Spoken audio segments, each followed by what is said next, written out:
Welcome back to the lounge at Manhattan Beach Toyota for another episode of On the Couch. I'm Brad Jacobson, and behind the camera is my buddy JP. And today I have a good friend of mine, Jeff Miller. How you doing, Jeff? I'm great. How are you? It's good to see you again. Good to see you too. Yeah, it's been a little while. I know we've both been running around like chickens with their heads cut off, but a little bit. It's fun. What have you been doing? What's new?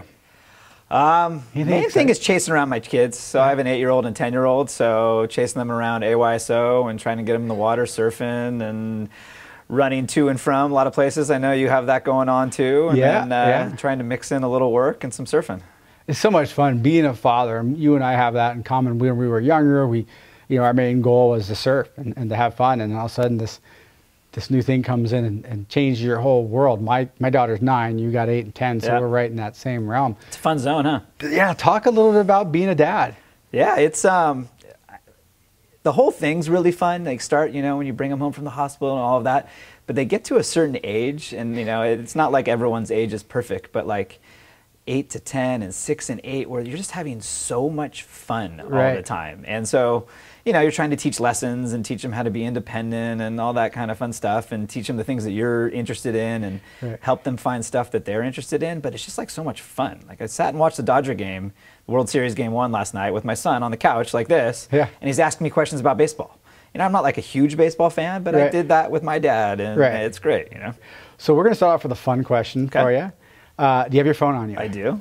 Can you pull it out and show us your third picture? My third Hopefully picture. This is not... All right, let's see. One. So the third one's my daughter winning an award at Hermosa View School for perspective taking.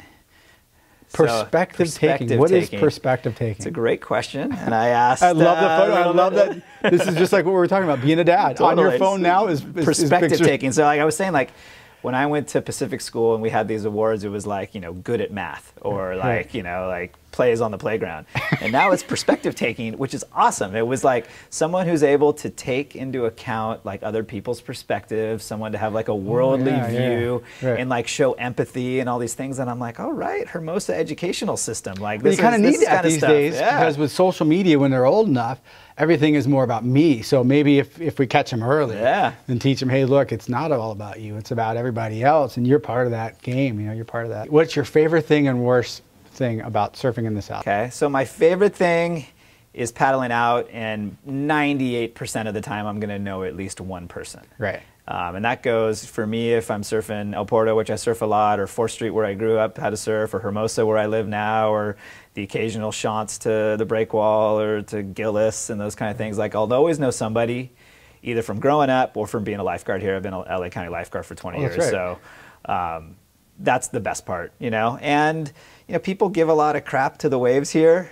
and I've surfed all over the world, and we don't have the best waves in the world, but more often than not, you can always go out and catch a wave. Right. And every now and then, when the sandbars and the riptides and the wind and the swell moon is in the right area. But I mean, we have days or years or weeks that you kind of remind yourself we live in a pretty amazing place. Yeah. What's the worst part? I don't think, it's funny, people complain about the crowds. I don't find them that big of a deal. Like, if you're going to go surf El Porto on a 2-foot sunny Saturday in summer, it might be a little crowded. So if I was to, do a little magic wand, it would be, like Osagor framing A-frames all day long out there, Yeah. I don't want to get too emotional with this. We'll talk a little bit about growing up, obviously growing up with Jimmy. Yeah. One of the best surfers to come out of the South Bay. What is your favorite memory? Is there one? Because I know I've been to a lot of your events. And I know you've talked a lot about him, but is there one moment that always kind of pops back in your head?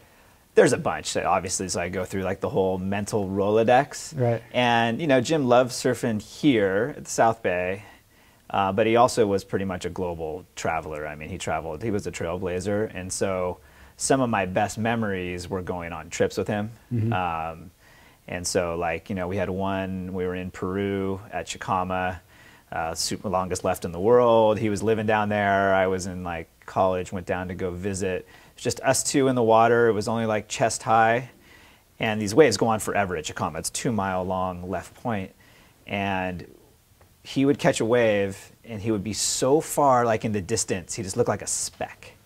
Like an absolute speck, and I'm kind of sitting out the back waiting. And then I would catch one and just go, like, blowing past him with these big smiles and hands up and those kind of ones. So like a lot of those kind of travel memories. Right. But then just boogie boarding at 4th Street, you know, like we did the 4th Street boogie board contest together and, you know, throwing sand at each other and those kind of things. And then, you know, lucky enough, I mentioned, you know, he was LA County lifeguard. I was being able to teach junior lifeguards together for a year or two down there was awesome. So, I mean, I have, you know, 30 years of some pretty amazing memories surfing around, you know. And everybody always loved him.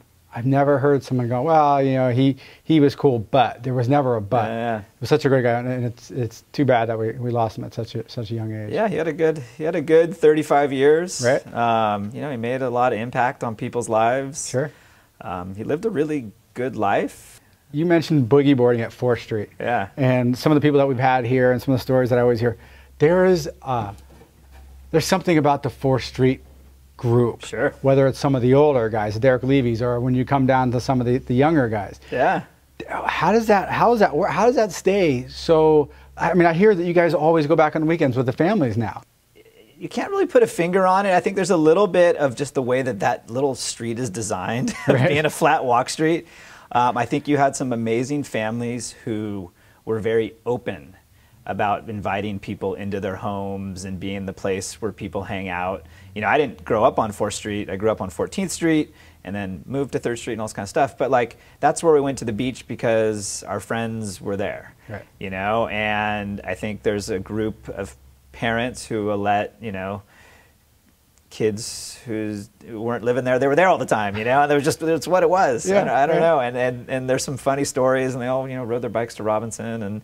And now my daughter and her friends, we're in Hermosa, but she has tons of friends who all are on 4th and 3rd Street. And you know, people always talk about the South Bay, how it's changed so much, especially Manhattan Beach. And yeah, it has a little bit, but like, those kids are doing the exact same thing that I did and my brother did, and I think you saw Weems, and like, that's what you know, skateboarding to school and playing AYSO and going for a surf, and yeah, I mean, yeah, there's different stuff, but it's still a lot the same. Yeah, and a lot of people do what I did, which is they left and came back. You know, like I traveled all over the world, lived in San Francisco, lived in different parts of LA, but you kind of figured out, you know, like after you've traveled around, that like your parents were kind of onto something pretty good here, you know, and it's different. Like you can't really be a teacher and work in the aerospace industry and afford a house in the tree section anymore. But that doesn't mean that the people who are living in the tree section aren't doing the exact same thing that you did before. You know? So it's different, but yeah, it looks different, but the heart's still there. Yeah. What were you like as a child? I was like pretty thoughtful. I like to think, you know. You seem kind of straight-edged a bit. I was super, yeah. Like, was Jimmy the crazier kid when you were little, and you were kind of the straight edge? He had a little bit more of that crazy, but neither of us were like wild and crazy. And we had friends. Our friends took care of that part of the business, you know. Like, and we laughed. Wait, can you give us a name? We have tons Who was of the craziest? I'm going to interrupt you. Who was the crazy kid of your little bunch? Well, the one who was probably the most like crazy is not the right word, but like the one that had the most like conflict was my buddy Justin Thomas. Grew up on 36th Street, and he was one of those guys you either loved or you hated him. And he's my best friend. He's still one of my best friends. He lives up in San Francisco. Great family. Just went to Tabaroo together. Like, and he was like a little linchpin of our age group. Of you, Everybody you has either, that one you either liked I think the guy, JP was probably that guy. You either liked him or you hated him. And I would say, like, in my brother's age, I was lucky in that, you know, my brother is 5.5 years older than me. As we became older, our friends all merged together. And so I got to see, you know, from the younger brother looking up, like some of his friends are way freaking crazier. I mean, like, you know, like Wells and Bradfield, and like these guys were like, for a while, were nuts, you know, and like some of the guys who, you know, the guys in punk rock and stuff, I mean, they were a different level of a little bit crazy. How about pet peeve? Is there anything that just gets right under your nails? The turbo helicopter mom who kind of thinks the world owes them something, and it doesn't have to be a mom, it can be a dad, it can be whatever. Like, you know what I mean? Like both sides. The helicopter, but the world owes me something, and I'm so special. Like, that part gets me, and it's hard to say like that's a pet peeve. It's sort of more of like a vibe, and it can be temporary. Like I've probably been that person, you know, like, and you kind of, if you can catch yourself and like take a moment, take a breath, and do whatever you have to do. But like, if that's your default, that one kind of turns me away a little bit. How about a guilty pleasure? Probably Instagram. Right. Unfortunately. Right. Yeah. Instagram. I'm also not afraid of like a chocolate chip cookie and like desserts. I would just pound those things all day long if it didn't have any impact. And the older we get, it seems the more impact they have. Is there a page that you have to go to that you follow, that you love on Instagram? Civic Couch, too easy. Let me get my wallet. You know, it's kind of also a cop-out. I find Kelly Slater to be like insanely like different. Yeah, he's got a lot. He's always got a lot going on. He's always a lot going on. He's very thoughtful. He'll mix it up with people and get right in the comments and just fight back. Netflix and chill is one that we ask a lot of people. Okay. I started off with Breaking Bad. It just once I never watched it on cable. I came on Netflix. I watched it like 5 years ago. Like I came totally late to the game. Same here. I just binged. I was like, this is the best thing ever. Yeah. Do you have any Netflix that you, obviously Breaking Bad you saw? We just went through Handmaid's Tale, which is not Netflix, but it's Hulu. Same sort of idea. Sure. A little intense, but good. I like that. I still love House of Cards. Yeah, you know, and I like Kevin Spacey has his things, but I love the turnaways to the camera and talk. Like I love that. If you could pick any place in the South Bay and you're starving, where would you go? Yeah, so I'm going to go historical. If you're making the magic wand, I can go anywhere. I'm going to the original beach hut that was in El Porto on 42nd Street with Ronnie and JP likes that. With his Ronnie and his cousins and sisters, and the perfect map of all the Hawaiian surf breaks that you could sit in the back table and like, oh, I want to go to Sunset and I want to go to Pipeline, and then there'd be a picture and stuff. So that's a great one. I'd go with the Royal Hawaiian. Yeah. With some extra wontons. So you pretty much were raised out here. You grew up when you were 2, right? Yep.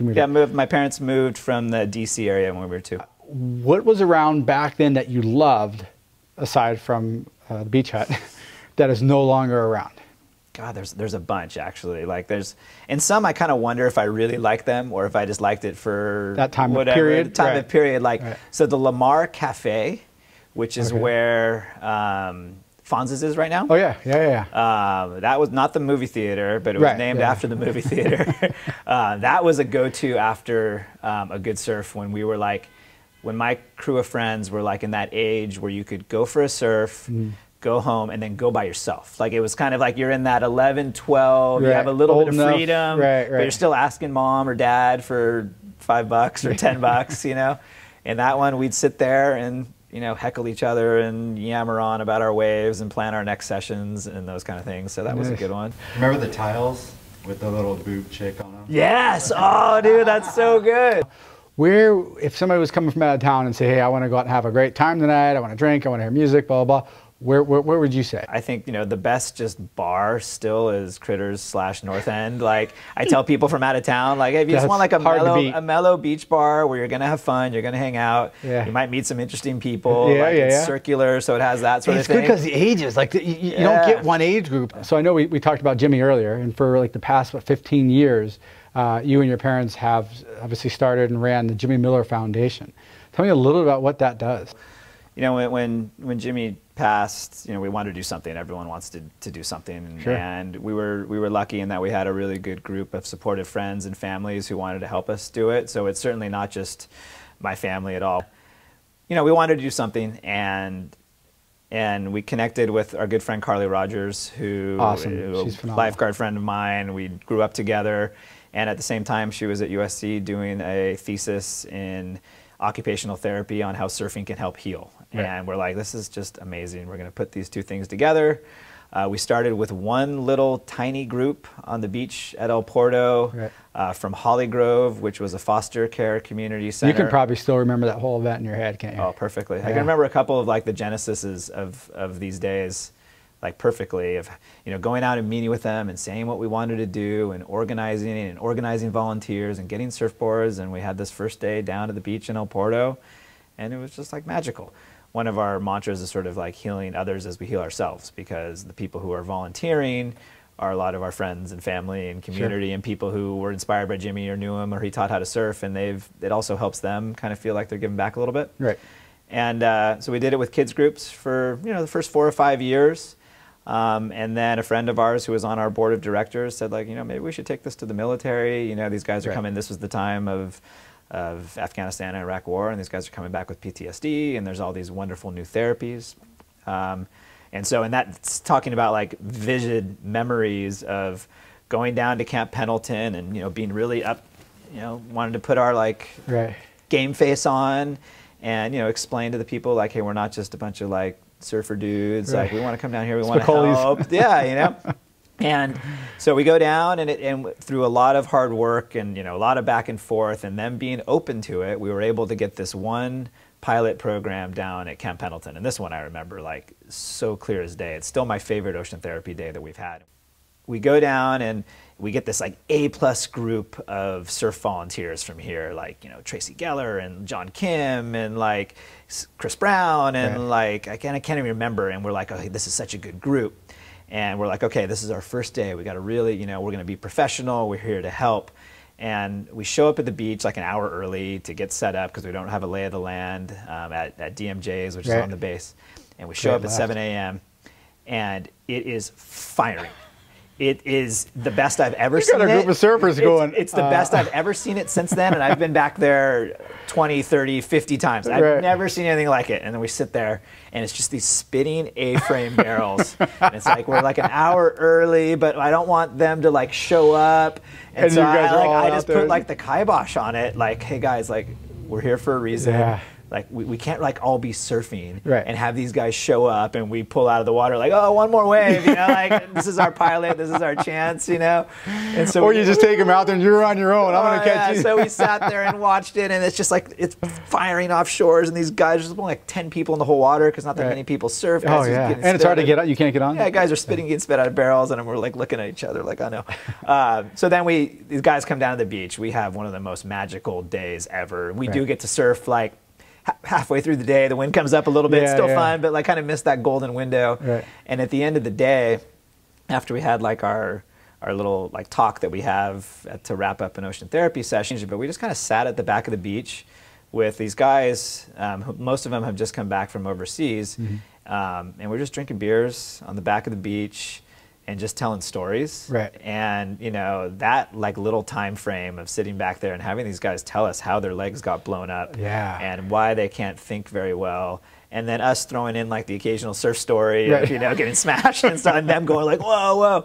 Like that one still sticks in my head pretty clear. And we've had so many other great days, but that first one is sort of like catching lightning in the bottle a little bit. Well, speaking about the Pendleton thing, I've shot, I don't know, millions of photos in my life. Still, one of the photos that I love the most and that sticks out in my head the most is when I came down there with you guys and I was shooting one of the events that you had down there. And one of the Marines had a walking cane. Yeah, and I remember that photo. He walked down to the beach. He took a surfboard in one hand, cane in the other, stuck the cane in the ground. The guy was having a hard time walking, but left the cane behind to go into the ocean. And I took a photo with the cane in the foreground and him walking off. And it still sticks in my head. I mean, that was so powerful of a moment. To say I'm leaving, it's exactly what you guys do. I'm leaving everything on the sand and I'm going into the ocean. Once your feet hit the water, everything kind of rinses off. And I think that's one of the great things you guys are doing with the foundation, because some of the people that you worked with, some of these kids come down, they're inner city kids, and they've never been to the beach. If you get a chance, you know, help out, go and volunteer for the Jimmy Miller Foundation, either one of these types of events. But you watch these kids and they get out of the bus and they start walking, and everything lights up. Their whole faces, their feet are just touching the sand, and everything lights up. And you could tell that no matter what's going on at home, no matter what's going on in their world, it just went away. It's just like everything is good. They're a kid again. That is so awesome. As like a surfer and as like a lifeguard and through the foundation, you always get asked like, you know, what makes surfing so special? And then we kind of dovetail it to like what makes it therapeutic. And the thing I always go back to is, you know, I worked at a yoga company for a couple years, and I do meditation, I do yoga, and, you know, run and do all these other kind of things. And like a lot of the whole point of them is to be in the moment. Like you have to practice. Like we're always all over the place. And surfing is the only activity that's so true. That's impossible to not be in the moment when you're catching the wave. Now, when you're paddling out, when you're shooting the stuff, like the whole experience, your head can be all over. But in that, like, you know, if you're in the South Bay, in that 4 to 5 seconds, especially on a good wave or when it's just sucking up, like, you try to think of something else. Like it's impossible. Yeah, that's awesome. Well, Jeff, thank you so much, man. Thanks, Brad. That's been a real pleasure having you here. I love always sitting down with you. keep watching us on all our social media channels, our Facebook, Instagram, YouTube, for more episodes of On the Couch.